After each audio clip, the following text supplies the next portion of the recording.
This is a Situation Room on SpiceFM, on KTN Home, on Facebook, on YouTube, on www.spicefm.co.ke. It's been like this for 3 years, since the 20th of August 2019, when SpiceFM went on air and we're here. We started talking to people, and we've been talking to them every morning, and they've been talking to us, and they've been sharing what we're saying, and it's been a good experience, hasn't it been? Yes, it has. That's for sure. Yeah. So we're singing happy birthday to ourselves. Oh, I thought you were almost saying, and with these few remarks, We are bringing it to a close. We want to close it. happy birthday. Yes, indeed. Spice FM turns 3 years, and we want to thank everybody for all your support, for all your comments, for sharing your thoughts on this process. We have a guest in the studio, JEROTICH, active citizen. Before we welcome her to the show and to the conversation, CT has a proverb from Chad. Chad. Huh? It's pronounced Yeah, Chad. I get it. I knew where you were going, but it's okay. I'm All with right, you. fine. When the leading animal is lame, the herd fails to get to the pasture. When the leading animal is lame, the herd fails to get to the pasture. Now that you've been doing pigeons, you do pigeon in that one. Hey, God.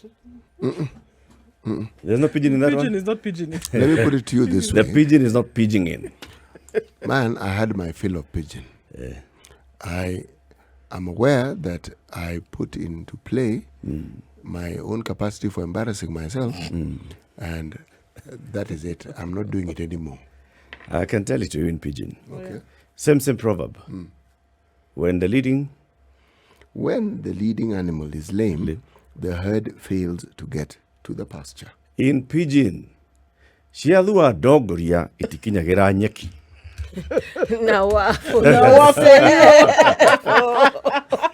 And I think the response to that one would be Neo Google. Kabisa. Yes. Maundu ni maya. I was waiting. I was going to say, I also understand. Who's teaching you in the night? Sindio? Come out. Proper pigeon. I'm telling you. Yeah. Chero, good morning. Good morning. Welcome to Kenya's biggest conversation. Thank you. This is good to see you. You know, lately, for the last couple of weeks, or is it a couple of months, you've been active on social media. You've been expressing yourself. Well, that's who you are anyway, right? Expressing yourself. But you've been expressing yourself, you know, on the political leaning that you've taken. And people who challenge you, you come back and explain to them, this is why. And those that go a little bit beyond understanding of this is why, you tell them, you're being absurd. And you move Or on. opaque. Or opaque. And you move on. So we have come to the point where we are at, nearing the end of the entire election process. The Kenya Kwanza UDA presidential candidate William Ruto was declared president-elect. That's the person that you were celebrating. The main opposition, the Azimio candidate Raila Odinga, says reject. We're going to follow all constitutional and legal means to have this addressed. What's your response to this or reaction?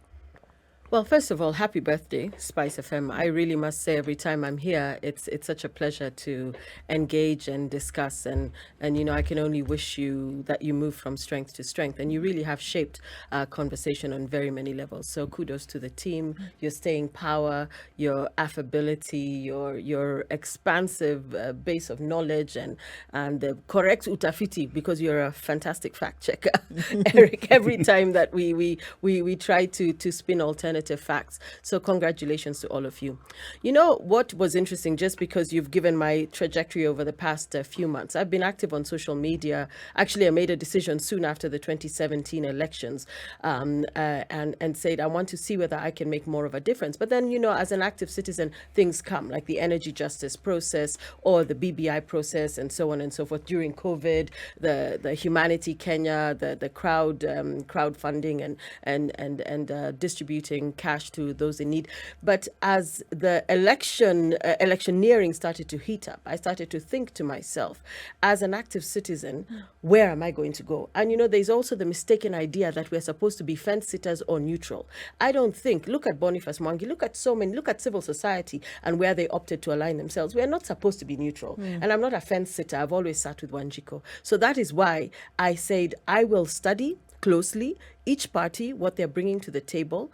I am moving the conversation away from the personalities and into ideas and where can we go as Kenya, because every time we're here we're discussing the economy and how the economy has tanked. So that is why I came out very clearly after careful listening, studying, talking to both sides of the divide, because this became a two-horse race, unfortunately. I wish we had more horses, but it ended up being two-horse, and that's where I declared. And now we are here where we are, and it is entirely possible also that the Kenya Kwanza team could have lost. And then we would have seen what would have happened. So we are here where William Ruto is president-elect, and we have the Azimio La Umoja One Kenya saying this election was not free and fair, and they're going to court. And I think it is absolutely within their right to go to court. The court is there for us, constitutionally available for us to seek recourse. So let us see where that takes us. Meanwhile, for me, my celebrating the victory of Kenya Kwanza is primarily because Kenya Kwanza has a manifesto for the economic recovery, among other things, of this country that I can get behind if it is implemented. And I also want to add that being an active citizen, which means I'm not a Kenya Kwanza official, I don't work for the party, I don't even think I'm a member of UDA, I'm just somebody who said You don't think? Sorry? You don't think you're I'm not. At least I'm not a member of UDA. Do you know this? I know that. Okay. But people are receiving SMSs. You remember, welcome, whatever. But I'm not a member of UDA, and I'm not a part of the Kenya Kwanza official team. I'm an active citizen. I look at it and I say, if this Kenya Kwanza team ascends, because we have to wait for the Supreme Court to come back with its judgment, I will still hold the Kenya Kwanza government to account.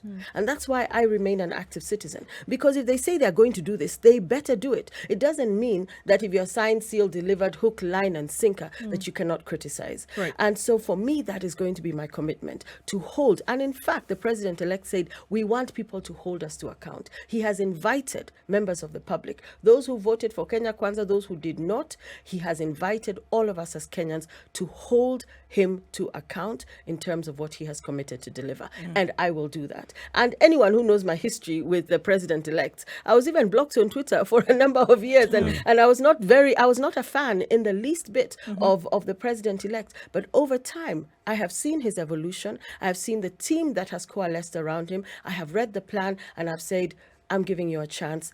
Don't let us down. Let us see whether this country can turn a corner. And for me, one of the great things, which of course does not please many people when I say so, and others have said it as well, is in one fell swoop, the dynastic approach to leadership or presidency has come to an end.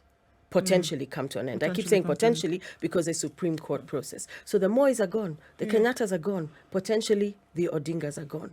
And now you have Ruto. There's no Ruto International Conference Center, Ruto Highway, Ruto Hospital. He's another Kenyan who we will remove. Even if he is an oligarch, or one would argue there's an oligarchy that might potentially be controlling this country, he is part of the wealthy class, extremely wealthy class in this country, along with many other politicians and bourgeoisie capitalists in this country. So I'm not saying that he's somebody who's just sitting there with as little money as JEROTICH SEII. No, he is a wealthy and successful businessman. He's also the president. But he does not come with the mechanisms and the machinery that the colonialists had put in place for the perpetuation or the growth or the expansion of their empire via a few families that were handpicked and selected. So I don't know. So let's see. But he should know, and he knows I will be his number one critic if the government fails to deliver. I think you say a very important thing, because all the baggage that hangs in the air right now, and not knowing one or the other. Anybody who had heard you or listened to you or read the things that you've put down over time and then seen you make the decision will say, okay, also what does that mean? That we will not have these checks and balances in place? Will we not have that voice that comes out and then represents other voices if you see the accountability factor dropping in any way, shape, or form, or if the things that had been said prior to then are not being done, does it mean now that because you support a particular candidate, or that you support somebody then who has now been called or now been, given this position, that if you see them going down the rabbit hole, you will not put them to task? Absolutely not. I mean, we have to hold our leaders to account. It's not an event, it's a process. The election has happened. We have William Ruto as president-elect. His administration for the next 5 years has to stand the test of our scrutiny and our continuous calls for accountability. But there's something interesting that emerged, because I realized that a lot of my followers on social media, because that's where I do my active citizenry and so on and so forth, I think were genuinely surprised, perplexed, disappointed, angry that I threw my lot behind Kenya Kwanza. And I went 1 minute from being, switch off KPLC champion or the person of Linda Katiba, to a tribalist, a raving, crazy, mad tribalist, that at the end of the day, the only thing JEROTICH SEII is a Kalenjin. And I just, if you allow me, because I've been having conversations, and you must have Dr. Wandia Njoya come here one of these days. I will read something that she just said. Tribalism, she tweeted this, tribalism is a narrative for manufacturing consent.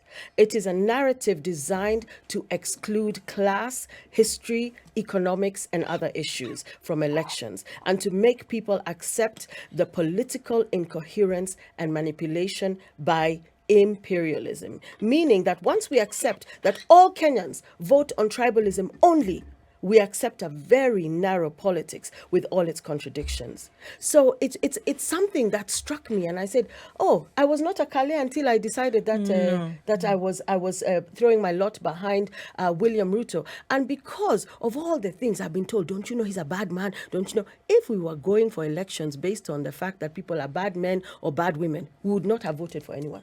We should all have stayed at home, because bar none, all the options that were presented to us were not suitable if we were going down the morality. Let me not speak to Ruben Kigame or Reverend Maure, or, Wajakoya, I think, was just an NIS ploy to keep us entertained. But let us speak about the two horses that we were dealing with. Who is good there?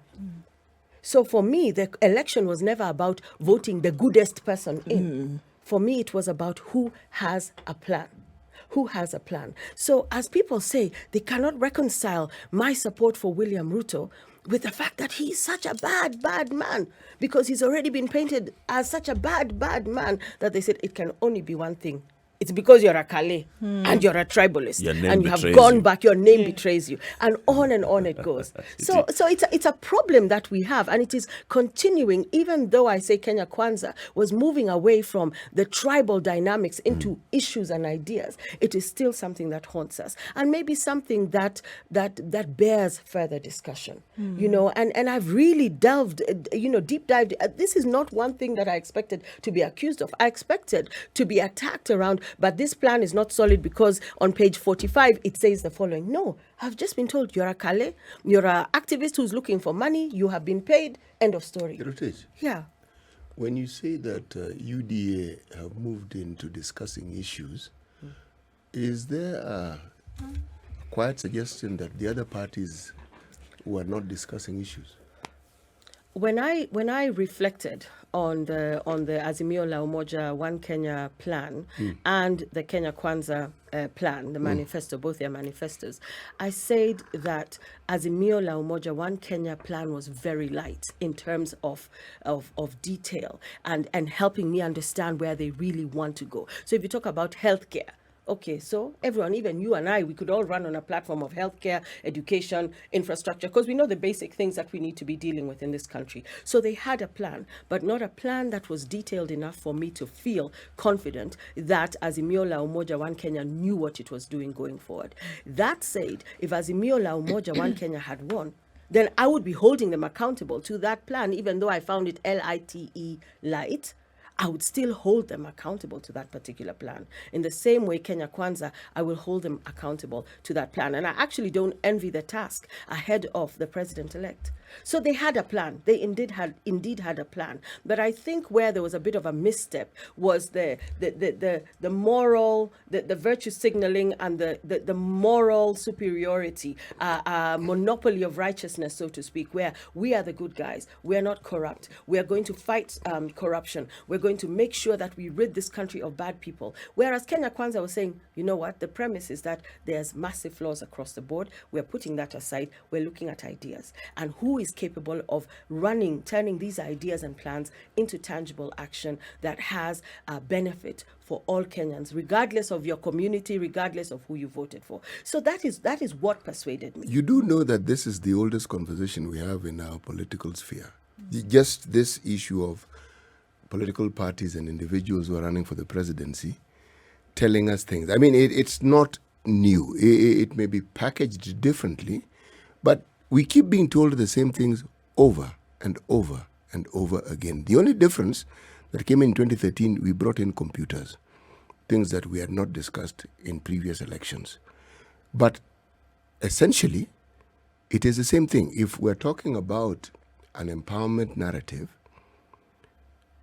the hustler narrative is the same narrative that Raila Odinga, he didn't call it the hustler narrative, but that's the narrative he's ridden on all these years, speaking for the Mwananchi. What I'm saying is there, beyond having written good documents are written all the time. In fact, if you go to the archives of our various ministries, we have some wonderful documents that have been written. And on the few occasions that some of those documents are actually put into practice, we see wonderful things happening. So we didn't really, in my view, need them to write new documents. I would have preferred someone telling me how they're going to implement the many things that we've done over the years. Everything that was discussed and anything that was discussed, somewhere in the archives of the various ministries are related. You have people who've written policy, people who've written detailed, the how to, the where to, research has been done. The question I'm asking is, when our politics now boils down to personalities and the question of who is able to actually implement and do what they purportedly said, and they are all politicians, and they are all Kenyans. How do you get to believe that this one can do what others have failed to do in the past, or this one is not able to do and this one might be able to do better than the others? How do you get to that point? Well, I suppose it boils down quite simply to who sold the plan better. What was the pathway to arriving at that particular plan that has been presented to the people as the manifesto of that particular political party or the coalition? And what I saw, and I did not attend the county economic fora, for example. You and I, City, could sit here because we know you say these things have been spewed out from time immemorial. We know that we are supposed to do this. You and I could sit down and write a beautiful manifesto, you and me, and present it to the people of Kenya without having left this room. We just take a few hours, a few days, or a few weeks, and we will have a manifesto. The difference for me with Kenya Kwanza is they actually went back to the ground. They didn't sit in boardrooms and say, what do we think people need? And it was very possible with Dr. David D being the brilliant economist that he is. He could have just sat there and drafted a plan himself and said, Shikeni, please go sell it to the people. So for me, the 47 county economic fora, the experts' consultations, I remember being especially touched by the health experts forum, and I know you had Dr. Timothy Olwen here not too long ago, and listened to experts from the health industry, from the healthcare sector, public health spaces say, this is what you need to do. And when I go to that 68-page manifesto and I see some of the ideas reflected there, for me, there was a very, what I would call, transparent and participatory process. It may result in the same thing. Yeah, we know we need to fix healthcare, roads, etc., etc. But that pathway, and that's why I started off by saying, who sold this better? Who sold hope better, which is not a strategy, but who sold ideas better to the people of Kenya? And we could see it by the voting, much as it was a narrow margin. We could see from the results that came out that one particular party sold their plan better to the people of Kenya. Resonated across the board, although you will say what percentage, 45% did not vote in any case, but resonated insofar as it could across the board with those who are previously feeling or felt disenfranchised from the process, where people are doing planning for them, saying we'll do slum upgrade, we'll do this, we'll build hawkers parks and so on. They're saying, actually, what do you want? And they said what they wanted. And that was reflected. And for me, that is what touched me. And the extensive work. I have never seen a hardworking team that campaigned and traversed the country like this particular Kenya Kwanza team. And for that alone, A, for effort, and then A, again, for managing to convince the majority, the 50+1, that they have a plan that will, or they can, or plan to implement. Now it's up to us to hold them accountable. Na tutawaondoa if they don't deliver. And yes, cynically, we could be back here again 5 years from today celebrating SpiceFM's what anniversary and say, yeah, I chose that hill, I died on that hill, it didn't work out, we held them accountable, we're here again. Now we are trying President Eric Latif because he has sold us an idea that we can get behind. And that's what we do, I believe, until there's an emergence of a Kenyan left, which is what I think tends to happen when you have a two-horse race. It quells the idea, the rumblings. Why was Reuben Kigame eventually axed out? Why did we have Wajakoya telling us to sell hyena testicles? And we're laughing and we're finding him highly amusing. You know, why do we as Kenyans end up being faced with impossible choices? And finally, when you're left with two, you're choosing who is bad, who is badder, which is the one you want to choose, who is less bad. But the point of departure is you're looking at poor options. So we have not yet emerged with a correct Kenyan left. We are still very much on the right. The question is who is closer to the center and who's further away from the center in terms of how they plan to rule this country.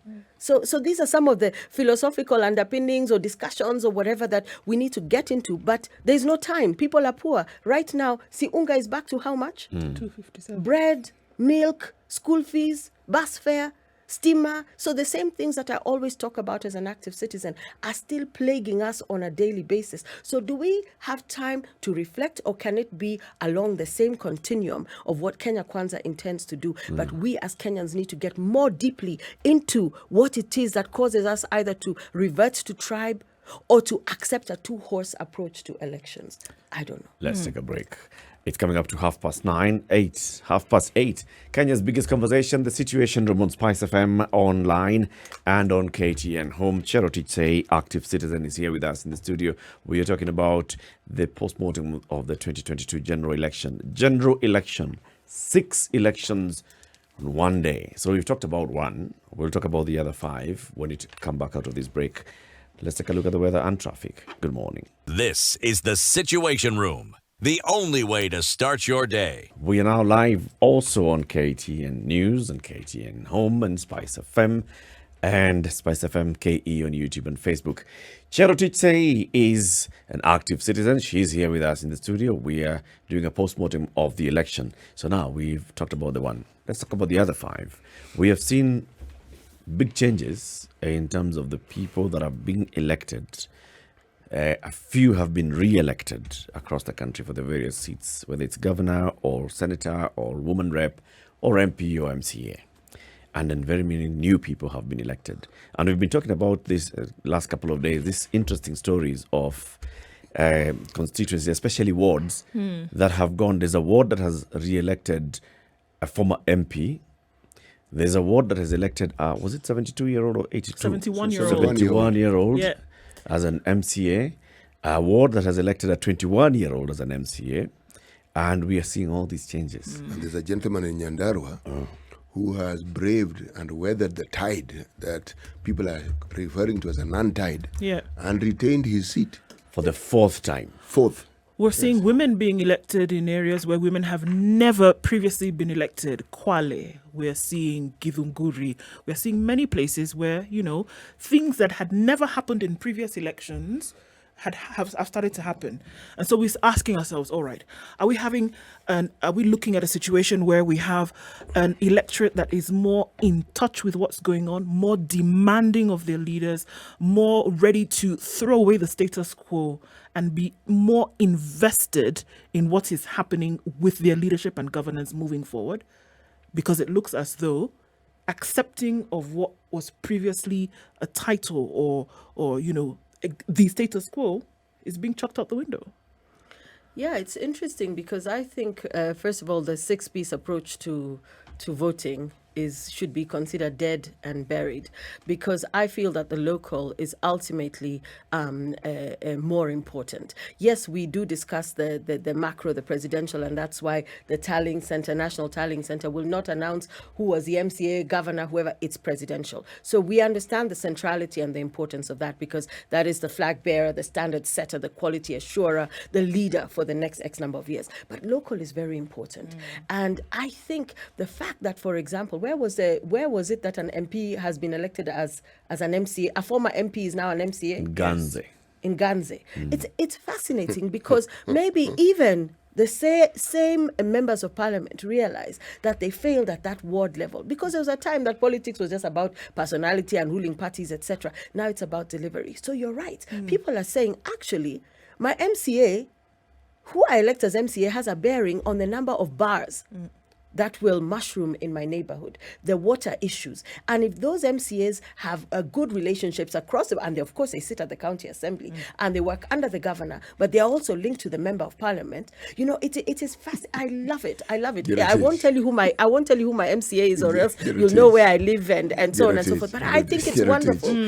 What am I all wrong? No, you're not all wrong. Yeah. I'm partially wrong. No, you're not wrong at all. Okay. You're not wrong at all. Tell In me. fact, the view you have is a nice, delightful, idealistic one. But remember, MCA, all I need to do is have a clan that is bigger than everybody else's. That's it. I don't need to have a track record of having done anything. It's just that my relatives are many and I can marshal them to elect me. And because of intermarriages within the community, I have in-laws who are also many. Listen, I'm not downplaying what you're saying. I'm just saying that at the MCA level, the way people win elections, you're talking about local. All those people around you are your relatives in one way or the other. That's really all I'm saying. Yes, what I'm referring But to. you're not the only candidate from that clan. Usually, Or by village. usually by the time you get to the City. point where you are gunning for that election, these party nomination things are over. And a ward has more than one clan. That's why I'm saying your clan is bigger. You see, interesting. I agree with you. And when I went to local politics, I went to my setting in the urban setting, which is where I live in Nairobi. And so my prism has been, for example, an MCA in a particular ward in Nairobi is not looking for his or her clan members to vote for him or her. He is counting, or she is counting, on the residents of that particular neighborhood to support, assuming that there is a level of cosmopolitan ness in that particular neighborhood. So you're right. There's a complete difference in how potentially MCAs are elected in mashinani than in urban settings. So from an urban setting perspective, I think having an MCA who is not relying on his or her clan to vote him or her in is something that I would like us to focus more on as citizens, especially residents. I'm talking here about my urban setting. I'd like us to focus more on that, because if my MCA, where I am now, can actually deliver and can make all those linkages, and you can see a market difference, it may also be that from the top, they will actually understand that their party armies actually lie in terms of representing what the party stands for. So, for example, Kenya Kwanza MCAs across the board, wherever they are in the country, may have the biggest or most significant impact in terms of how these plans will roll out, for example.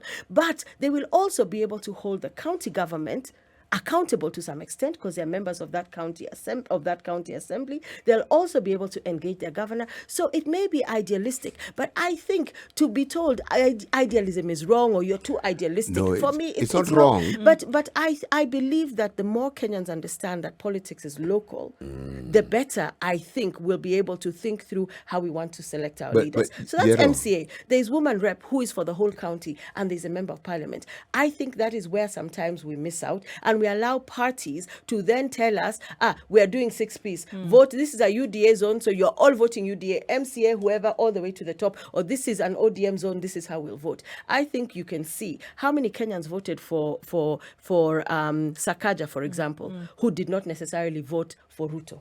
You see, and I saw on many WhatsApp groups that I'm a member of that they said, I'm not in Kenya Kwanza, but I'm voting for Sakaja. Yeah. So I like that. I like that beginning of that conversation where you're choosing the person and voting the person in who actually has convinced you or has a track record of having delivered. And that is why you'll vote for that person. So the person's ability to deliver first, followed by the party that they represent, and of course within that, the plans that the party has for the country all the way down to the local. Jero, I'm saying that So actu- that's actually, where I'm coming from. That's where I'm coming it from. is an interesting perspective, but you see, urban areas have that very representation that I'm speaking of that you find in Mashinani.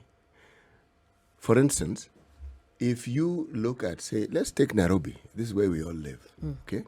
There are certain ethnic communities that dominate in terms of the numbers that they have. Now, depending on their political affiliations, again here, you will find that the voting leanings represent it. And you only need to look at the MCA representation, you need to look at members of parliament representation to tell you how this thing plays out. And if you look at, again, the associations that they have in what we call coalitions, again, you'll see it playing out. Every once in a while, you get that odd politician who genuinely appeals to people across board. My favorite example is one Mike Mbuvi Sonko. Appeals across board. It is said that Sakaja has a similar appeal. Now, I agree with you 100% that this is a sort of leadership that we want, and this is what we should have. But I am saying that when you look at how we vote politically and how we think politically, yes, it should change.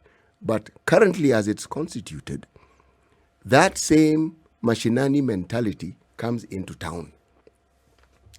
That is what I'm saying. And you'll see it playing out in the way people vote and in the people who are elected. But I also guess, Titi, I agree that, people will look at who is close to them in terms of community, in terms of tribe, in terms of clan and all. And political affiliation. But then, even beyond that, beneath that, there is the intra-community vetting. Yes. So the person who then emerges as the candidate of the community has already been vetted. There were several who came up, within that community who wanted to rise to this position. But then internally, chini, they were pushed aside. One was elevated. The one who's elevated then now goes and meets the others from the other tribes or the other clans or the other parties. And the fight now goes there. So there's already some vetting that takes place beyond just saying, okay, this is so-and-so ni mtu wetu, chukua kura. Before that, there was a mtu wetu at a smaller micro level. The Mashinani approach perhaps almost presumes a mindlessness on the part of those who are just clanishly, tribally, whatever voting. But why mindless, Jero? Mindlessly because it's assuming that they don't have other checkpoints. They use. And this is I agree with what Who Eric makes is that saying. assumption? Well, by saying this is Mashinani mentality, it's a fait accompli that people will vote clanishly, they will vote. But hold on. But how is it mindless? If people coalesce around a certain path that they follow, how does that because equal it's meaning, mindlessness? okay, maybe not mindlessness, but a single-mindedness, that the only way that people are voting is clan and by affiliation, by family, by who. I think there are many other considerations that come into play. And the more those considerations percolate to the surface, the better it will be for us. Because it goes back to what I was saying about tribe. At the end of the day, if you look at Westlands, for example, you had Tim Wanyonyi, you had Nelson Harvey. Both Luyas, although from different subgroups within the Luya community. If you looked at voting patterns there, how would you analyze it? Was there a vetting? Did you say that Nelson was up against an incumbent and therefore it was going to be very hard to topple? Did people just mindlessly vote because we have, or did they single-mindedly vote, or did they explore? What is it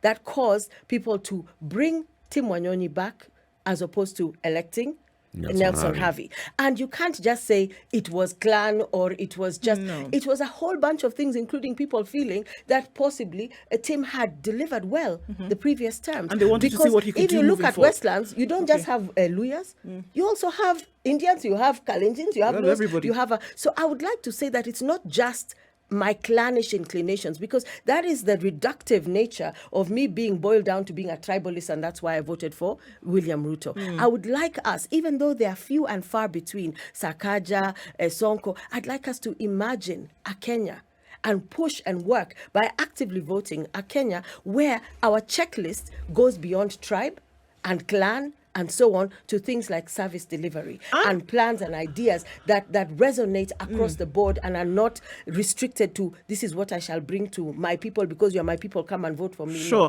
I'm inclined to think that actually Kenyans are getting closer and closer to that kind of thinking, whereby, again, the results will just show you. And again, let's leave the presidential out of it, but look at the people then who are tasked with responsibility of making things happen at a granular level. And look at the people that were voted in. And I do think the thinking has changed. I would say that reductive reasoning could have been applied earlier on. Maybe 10 years ago, 15 years ago, 20 years ago. But today, look at the issues that we are facing, and that those things have been brought to the fore more often than not. That when somebody cannot afford school fees and they would keep it into their cocoon and not talk about it, but now people are speaking out about it and say, look, something ought to be done. When there's no food in the barns and people are saying, look, we need something to be done. When the healthcare is not accessible and people are saying, we need something to be done. Previously, they would keep quiet about it and grumble to themselves. But now we have that being brought to the fore and saying, no. The person who is going to come and lead us, the person who is going to come and govern, the person who is going to hold that position of responsibility, we're not just going to put anybody there. And I will not agree to put somebody in just because they're from where I am from. And I have seen that in the past, you've not been able to deliver.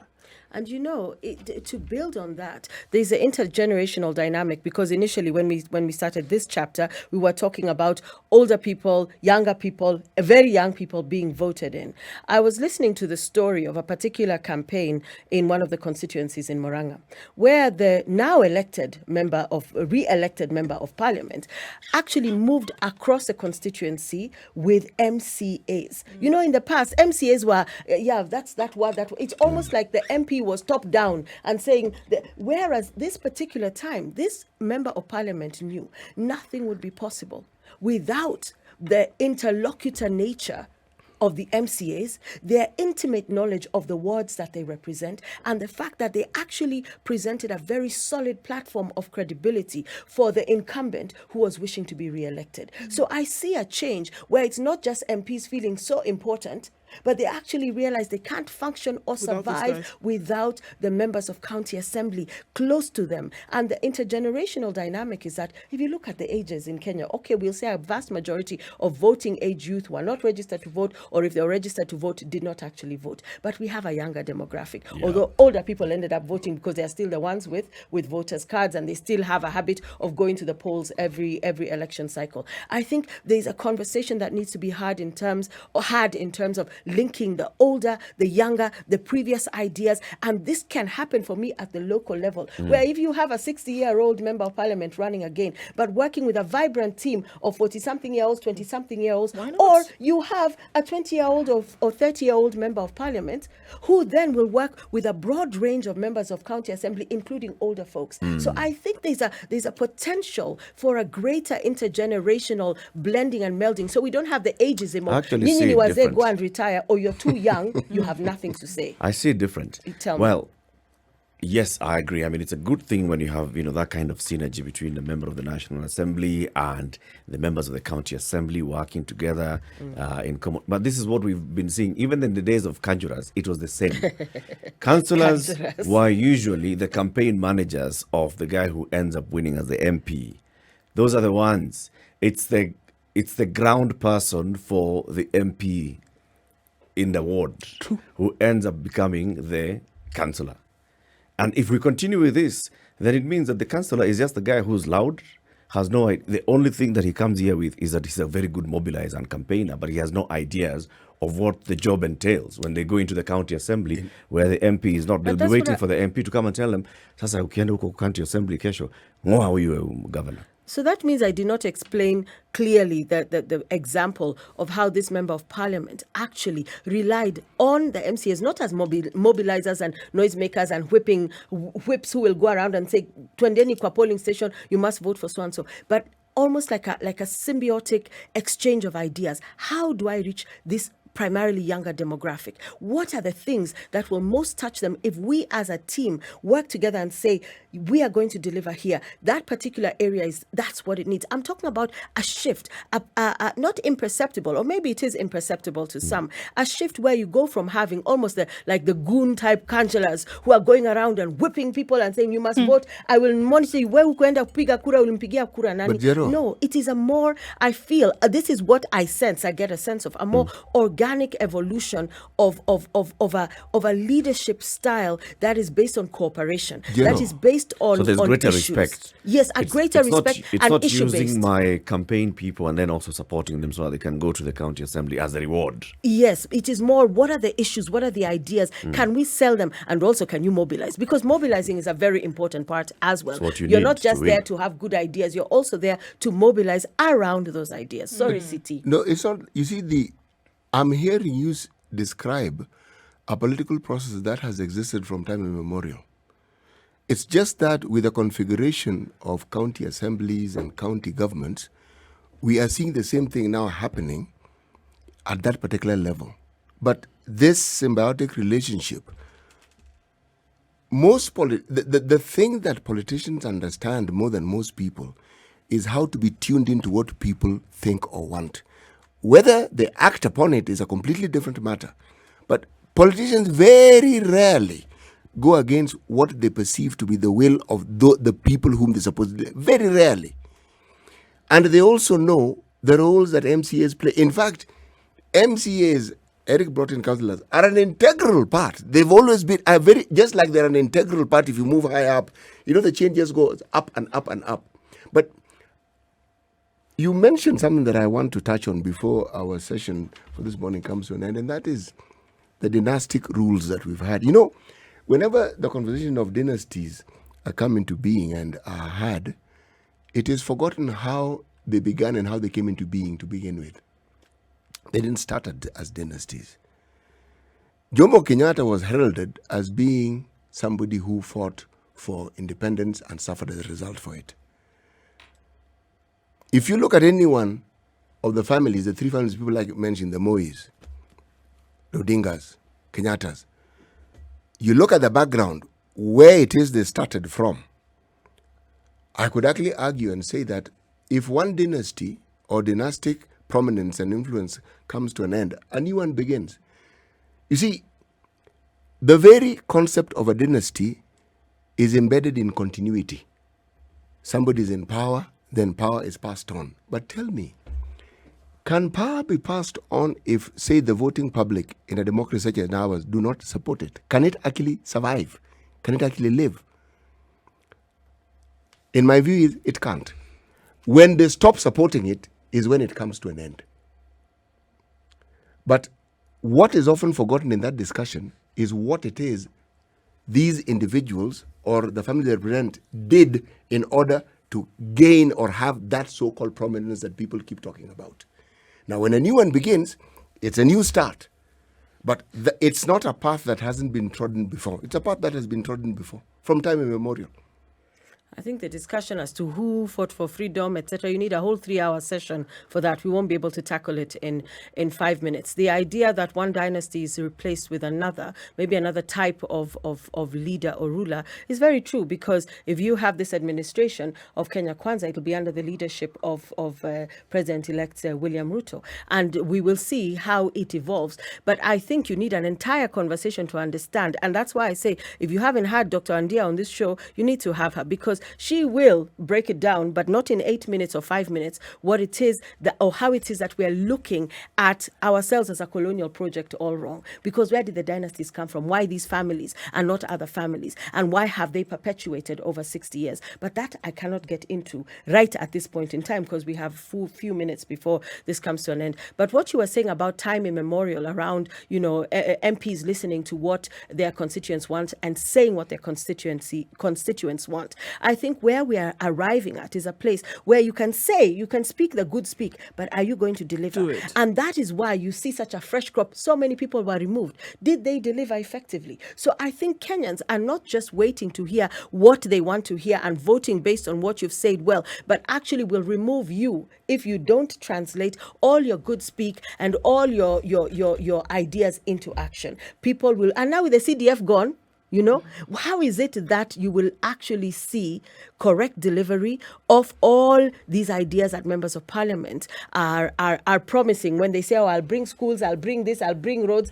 We will judge you at the end in the same way we're going to judge the party that comes into power. We're going to judge them based on the plans that they set out to deliver and implement for the people of Kenya. We have to get to a place where as Kenyans we say, you didn't deliver, out of the way. Not we owe it to you, or we owe it to this tribe, or we owe it to your parents, or we owe it. No, you didn't deliver, you go. And that is where these time immemorial arrangements need to evolve into. A place where you say you're going to deliver, do deliver. And if you don't deliver, you will be held accountable for your lack or failure to deliver, and you shall be dealt with accordingly. And so come 2027, we'll need to see who gets voted back in. Which MCAs, which members of parliament, which governors, which president. And we will see. And I hope Kenyans at that point will be at that place where it's about your ability to deliver on what it is. Not just populist statements and nice flowery words which have been from time immemorial shoved down our throats. And then for 5 years we are traumatized, complaining. Then 5 years later we are told again, come and vote for me because I will do this. I hope that the Kenyan public will these deal leaders vote for themselves, ruthlessly Jero? with those who do not deliver come 2027. Do our leaders vote for themselves? Are we not the ones who vote for them? Of course, I have not said they voted for themselves. No, I know you haven't. It was a rhetorical question I was asking. Oh, okay. Yes, and the reason why I'm asking it is this. Konya ujui jokes. Oh, no. I was like, no. Did I say at any point that they vote themselves in? Okay, wacha nicheke kidogo. The thing is, if you look at the attrition rate of our politicians, it tells us that only 25% or less perform because we remove our elected leaders at the rate of 75% every electoral cycle. So when it comes to performance, 75% every electoral cycle. or around 70 or 75, yes, go out. Members of parliament, 75% every cycle. over half. Over Half. Over Out. half. I didn't think it got up to 75%. It goes. Oh, wow. So we'll keep removing them until they understand that if they want to keep being And then you can re-elected, return. your job, they because do then your you have job. you have the Do your Tim job. Wanyonyis who Yeah. keep coming back. Yeah. You have the Shabils who keep coming back. Yeah. There's something that they keep. There's the something rest, that they're doing right. they Now, get and rid of them. Sakaja, now governor-elect Nairobi, if he doesn't deliver, ataondolewa. He won't last 5 years. Although he won't last 5 years, No. but turning this Titanic of Nairobi will be quite the task. And I really wish him well. Like I say, all these people who've given us big promises, I wish them well because wataondolewa in 2027 if they don't deliver. Actually, Yeah. it will not get to 2027. Given the citizen awareness and with people like you advocating for it and making it clearer and clearer, and having voters assembling themselves into groups that actually vet the so-called politicians, they will not get to 2027. If they're not careful. They will not get to 2027. If they continue with the same mean that they've had before and think they'll get to 2027 because they think that's the norm, that won't happen. We're evolving. Even the voter is getting to finally define what they consider performance. Because, previously just been up in the air. Do I see you? Do you come for funerals in my village? Do we see you coming to church? Do you visit us often? That has been the measure of performance. I think that is also changing into understanding this is what you expected to do. This is what we know you should be doing as MCA, as governor, as MP, as senator. Woman rep is still up in the air. There are very many people who are like, I don't know, but it's a conversation that's going to be had and the benefits of it being shown. But we're getting there. So We imagine are. that time has come to an end. We are getting there. We will get there. So, in 30 seconds, how do we hold the new leaders accountable? For me, studying that manifesto, and not just studying it like homework, but understanding which section resonates with you. Is it health? Is it agriculture? Is it economy? Is it employment?